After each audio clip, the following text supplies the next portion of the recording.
9440. 4405. 944405. Welcome back for another week of crime fighting with Calhoun County's Most Wanted. I'm your host, Chris Wright, along with Chief Deputy Matthew Wade from the Calhoun County Sheriff's Office. Matthew, I see you were able to shovel out your driveway and get down to the studio. It took me hours. It took my kids hours. You know, I make them do all the work. Since they're not in school today, just let them do all the shoveling. You know, when they heard yesterday that school was going to be closed, they were devastated. They were devastated. And they were really devastated this morning when they saw there was no snow to play in. So. Yeah, my kids were devastated when they found out that they're actually going to have to make it up on President's Day. Yeah, I haven't broke that news yet. I figured I'd wait till Sunday night to tell them that, and they go, "What?" Yeah, well, of course, the big snow that was supposed to happen on Monday night, Tuesday morning did not occur, but we've still got a chance for more that's going to be possibly happening tonight and tomorrow. We'll talk more about that in just a second, but first let's talk about what the viewers have done. Another good week. Hey, a great week. We got 7 arrests, brings our count up to 2,968 people arrested, all because of you. We're only 32 arrests from hitting that 3,000 mark, and we'll hit the 10-year anniversary here in just a couple of months as well. You know, when this started, I don't think that ever was a you couldn't see that far out, but wow, what a great accomplishment. A decade. You guys have been there throughout the entire 10 years almost that we've been doing this show. Never once have we had to come in here and say, you know what, we didn't get an arrest from any of the information this week. That in itself is amazing, and I never would have pictured that to be true, but we keep up with it. We can show others, and we've never had a week without one, and hopefully next week you'll be on the job and we'll keep that tradition going. All right, well, we're going to take a break right now. When we come back, we're going to talk about winter weather preparedness and preparedness for other situations as well. Talk about what hasn't happened, what might happen, and how you can keep yourself ready to protect yourself. You know, the Sheriff's Office is here to protect and serve, but in certain situations, there's no possible way that you guys can get to everybody. Well, there's 118,000 people in our county, and we have 55 deputies. You know, even if you put every police officer, state trooper, deputy sheriff together, we're hundreds when there's hundreds of thousands in our county, and we just want people to know what they can do to help protect themselves. All right, we'll talk about that when we come back on Calhoun County's Most Wanted. And welcome to this week's edition of Calhoun County's Most Wanted. First up on our lineup this week, Anthony Johnson. Mr. Johnson, last known to be living in Anniston. He's wanted for probation violation on unlawful distribution of a controlled substance.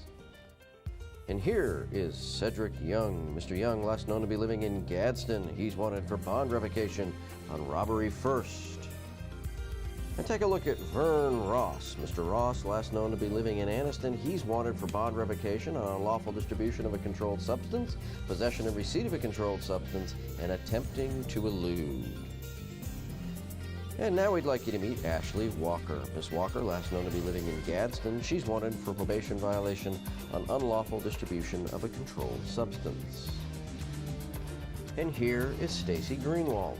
Miss Greenwald, last known to be living in Oxford, she's wanted on probation violation of possession and receipt of a controlled substance. And meet Charles Braden. Mr. Braden, last known to be living in Anniston, he's wanted on probation violation on burglary, obstruction of justice by using a false ID, and criminal mischief. And this is Gary Lynch. Mr. Lynch, last known to be living in Anniston, he's wanted for failure to appear on theft of property first. And last up in the first half of our lineup, Casey Langston. Miss Langston, last known to be living in Lincoln, she's wanted for failure to appear on theft of property first. And that's it for the first half of our lineup. Stay tuned for the second half later in the show. All right, earlier in the show when we just got started, we were talking about shoveling snow in our driveways, and obviously we were kidding about that. We didn't have a big snow, but we may still have one coming here in the next 24 hours or so. Matthew, 2 weeks ago, we did have snow and ice, and the way it hit, it was just not expected with the timing and the severity of it, and we were not ready. No, we were not ready, and here's the thing about weathermen, meteorologists, forecasters, they make educated guess. And they're not perfect, and only God can know what's going to happen. But that snowstorm 2 weeks ago caught everybody off guard. I've never seen lines of traffic that were just like that, where it was just, you couldn't see the end, it wasn't moving, there was wrecks everywhere. And I just remember thinking, I got to get these people home. You know, I just felt the burden on our shoulders that I wanted to make sure we didn't have people sleeping in cars, that we got people home. And Calhoun County collectively, and I'm not talking about just the Sheriff's Office, I'm talking about Anniston Police Department, Oxford, Jacksonville, Piedmont, Ohatchee, Weaver. As far as I know, nobody had to sleep in their cars, and if they did, it's because they didn't call 911 and ask for help. And we had hundreds of school children that were trapped at schools. And that was another burden. I didn't want any child, it's kind of a nightmare, I guess, for me is, oh no, I gotta sleep at school, what? That burden was there, and we transported over 700 kids home through our military vehicles that we got from surplus. And if we hadn't had those, we would have been crippled. Yeah, let's talk about that some more a little bit later on. But right now, let's address the issue of those cars lined up on the roads. I was out there in that, and I had to go get my sister-in-law who was stuck. She had tried to drive home from work, didn't leave in time. She was stuck, couldn't get where she needed to go. I've got the four-wheel drive, so I go out to get her. But that four-wheel drive isn't helping any because I'm stuck behind this big line of traffic that's not moving almost at all. It took me 3.5 hours to go from Golden Springs to downtown and back. Law enforcement, sometimes you've got to get somewhere. And we say all the time on my radio show, and we'll talk about, okay, it's bad out there. If you don't have to be on the roads, stay at home, stay out of the way so that you're not blocking the emergency response vehicles. In this last situation, you guys were blocked. How do you deal with that? Well, like you said, it caught everybody off guard. There was no staying home because people weren't at home. They were trying to get there. And, we just have to do the best we can. And man, we were stuck. There was times that we just couldn't go any further. We might have been, I was stuck on Noble Street trying to help people come up a hill. That's in Anniston city limits, but that's where I could get to. That's where I could help. I couldn't get any further, and that's what we did. Mm-hmm. And that's what all law enforcement officers did across the county. They got to where they could go to, and it took us hours as well. We don't have a magical flying carpet, but we were able to assist people, and it took all night long into the, we were still working 24 hours later in the daytime. We're still there working, and but it's difficult. But one of the biggest problems I saw is the anatomy of the term road closed. Mm-hmm. And people really don't understand what that term means, and it brings on a lot of confusion. There's a lot of myths. People say the road is closed, but then you look out and you see people driving, so you don't know if you should, and maybe your boss is telling you that they want you to come in if you can, or maybe they're not even saying if you can, maybe they're just saying come in. And here's the anatomy of a road closed. In our great country, we have a division of government. Checks and balances. We do that so no one government can get more power than another because we're a democratic society. We elect our leaders. With that being said, our governments are fragmented. And in Alabama, municipalities, cities, have the right, the city government can close city roads. County Commission does not have that authority. The only person that can close roads outside of cities is the Alabama Department of Public Safety, state troopers. They can close county and state roads. They can close some, they can close all. They don't have to close any. So when you look at somebody, say a municipality, a city police department says all city roads are closed. As a reader, you might go, well, they said all roads are closed. No, they said all city roads were closed. With that being said, county roads, the sheriff's office can't close any roads. What we try to say is, these road conditions are hazardous. If you respond, if you get out and drive on them, you're going to be at risk. If you have a wreck, it's going to be a delayed response time. If a response occurs, it just depends on who can get there. We might not be able to get there. There might be other, when you have hundreds of people wrecking, you got to prioritize life over property. What about insurance? If the road is closed and you have an accident, is the insurance company going to pay for that? I think that would be between you and your insurance company. I've talked, this last snowstorm, I talked to an Alpha agent. He said, that's a myth. He said, your insurance will pay for your vehicle if you're out on a closed road. But here's where the difficulty lies. Your insurance company is going to want a wreck report. When the roads are closed, if the cities or Department of Public Safety closes roads, they're not going to respond to do a wreck report.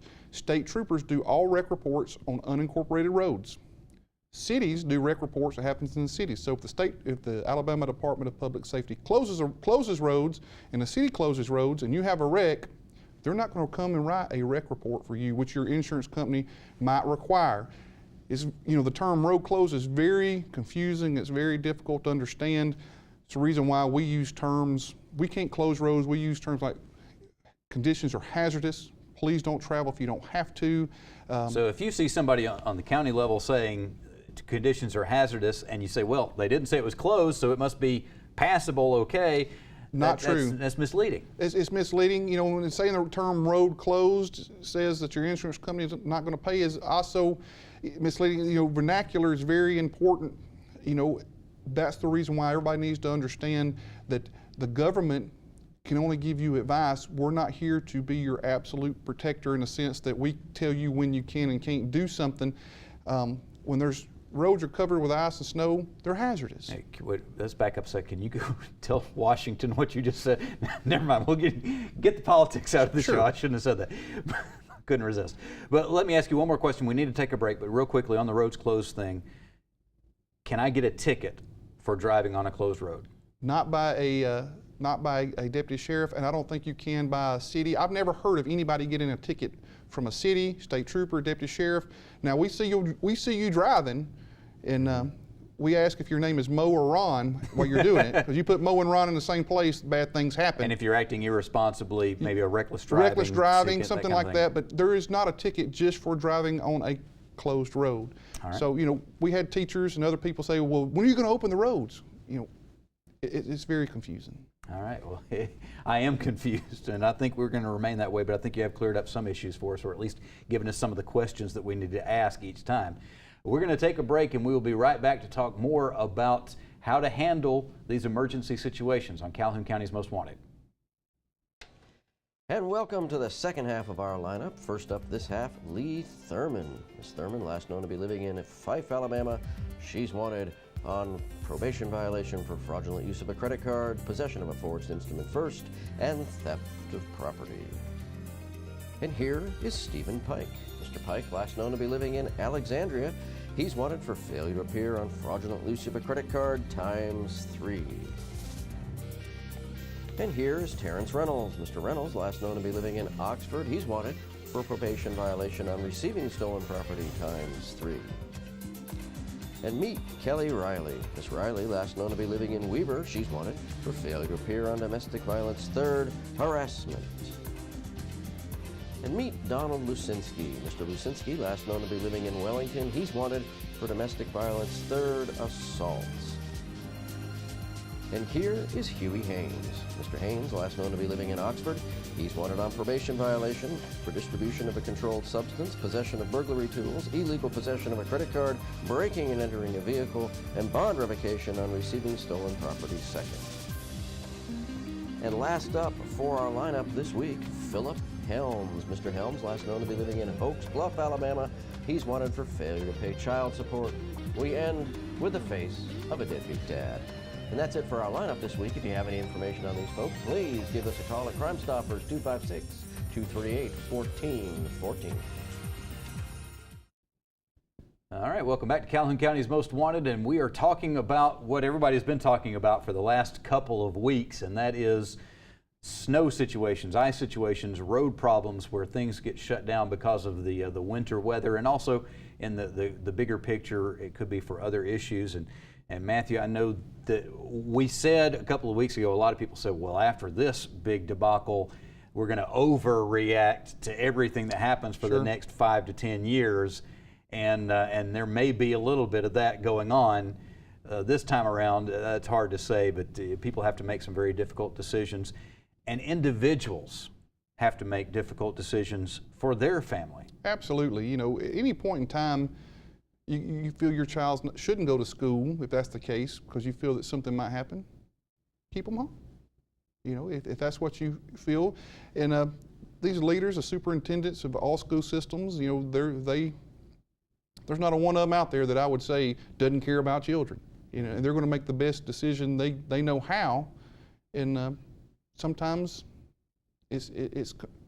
sometimes things happen, you know, and we just got to be patient with each other and know that if we got a decision to make, I'd rather make it on the side of caution than I had have long lines of traffic and worry about getting people home at night. You were talking earlier about driving so many kids and teachers home from schools and different places like that we had a couple of weeks ago, and you were talking about the use of the military surplus equipment. Let's talk a little bit about that. People I know have sometimes looked at some of that equipment and said, why do we have that? You know, and there's a debate going on nationally about militarizing law enforcement. And we do utilize it's called the 1033 program, and we've gotten all kinds of equipment. We've gotten sleeping bags, we've gotten cots, we've gotten Humvees, which are the military-style four-wheel drive vehicles. And if we hadn't had those a couple of weeks ago, we would have been severely limited in what we could have done at all. And all this equipment's free. It's, you know, we're not getting bazookas and machine guns. That's not what we're getting. We're getting stuff that can help us traverse roads or to keep people safe that the military has. And we got 7 Humvees, and wow, they worked hard. We were able to rescue hundreds of kids, not to mention hundreds of people that were on the side of the road, and we also were able to transport nurses and doctors to RMC so they can complete their task of taking care of the sick. I remember back in 1993 when we had the big blizzard, I was doing my 3-day marathon broadcast, and there was nobody else at the radio station except for my girlfriend. It was just the two of us there for a good while until a Humvee was sent out to get one of the other radio station personnel to come in and help me out and give me a little bit of relief. If that Humvee hadn't been available, then it would have made what I was doing that much more difficult. So you're not just getting these things so that you can ride them in the parades. No, that's definitely not. You know, it's one of those things that you might not use very often, but when you need it, you really need it. And we needed those Humvees, and we got them all ready now. We got them lined up. We've checked the oil. We've made sure they're maintained, and they're ready to go. And we're improving on everything we do. I got somebody working now that's putting blankets and water and tow straps and things in a first aid kit, each one of those Humvees. So if it does snow tonight, then when we're out there, if we come across somebody, we're going to be able to help them the best we can, because in law enforcement, we're always focusing on getting the bad guy. But we're here to help and serve, and that's what we do. You know, I get no better joy than helping somebody, and that's what we want to do. All right, so our advice to everybody at this point, with another round possibly coming through in the next 24 hours? Things that I saw a couple of weeks ago, people's gas tanks were on empty. I had a woman come up to me and said, I'm going to run out of gas and I don't have any money. I reached in my wallet, gave her my last $3 and said, there's a gas station right up there, hopefully it's open. And I saw numerous people who said, look, I'm almost out of gas. Fill your car up today. Fill it up before any threat, if it's snow or a tornado or any type of natural disaster, go fill your car up. If you got a gas grill, make sure you got some propane for it, because if your power goes out, you can cook on your gas grill. Have some wood for the fireplace. Have some wood for the fireplace. Go buy you some, you know, everybody buys milk and bread. It's a big joke in Alabama. Go buy, you know, we'll have milk and bread sandwiches, but buy you some non-perishable food that doesn't require electricity to cook. You know, raviolis that might not be warm, but you can open up and eat them. Just, you know, thinking ahead, how can I survive for a couple of days? And of course, the best idea is to do this stuff before the forecast comes around, because then everybody's trying to get the same thing and the stores run out and it just gets more difficult. You know, with this forecast was coming, Sunday after church, me and my wife went to Walmart and got us a couple of loaves of bread and made sure we had some chips and just some things the kids could eat on that didn't require electricity, and hopefully we don't have to use it, but if we do, you know, we're prepared. All right, well, we need to take a break. When we come back, it'll be time for the Crazy Criminal of the Week. This week, it's McGruff the Crime Dog. Uh-oh. He's gonna take a bite out of crime. We'll be right back on Calhoun County's Most Wanted. And welcome to the Crime Stoppers portion of our show. We have a long list of cases on your caseload this week, so listen up. First case between February 3rd and February 4th. This residence on Lee Van Drive in Alexandria is broken into. They got away with some power tools. And on February 5th, this residence on Roy Webb Road in Jacksonville was broken into. They got away with a computer and TV. And here, between January 22nd and February 5th, this residence on Patty Way Drive in Alexandria was broken into. They got away with a television, PlayStation console, and games, and clothing. Then, between February 7th and February 9th, the residence was broken into again, and this time they got away with some appliances and tools. And here, between January 31st and February 4th, a red and white Honda CRF 70 off-road motorcycle was stolen from this residence on Highway 9 in Anniston. And here, between February 4th and February 5th, 4 18-inch Chevrolet custom chrome wheels with tires were stolen from this residence on Martin Luther King Drive in Hobson City. And sometime between February 5th and February 7th, the green and black Chevrolet Cavalier was stolen from this residence on Old Gadsden Highway in Piedmont. And between January 25th and February 7th, a storage building located at this residence on McClellan Road in Alexandria was broken into. A radiant heater, miscellaneous wiring, and assorted tools were stolen from that residence. And sometime between February 4th and February 7th, this residence on Lowmore Road in Alexandria was broken into. They got away with some jewelry and coins. And on February 8th, this residence on Iron City Road in Anniston was broken into. An end table and 2 microwaves were stolen from that location. And on February 8th, this business on Golden Springs Road in Anniston was broken into. A chopped up copper wire was stolen from that location.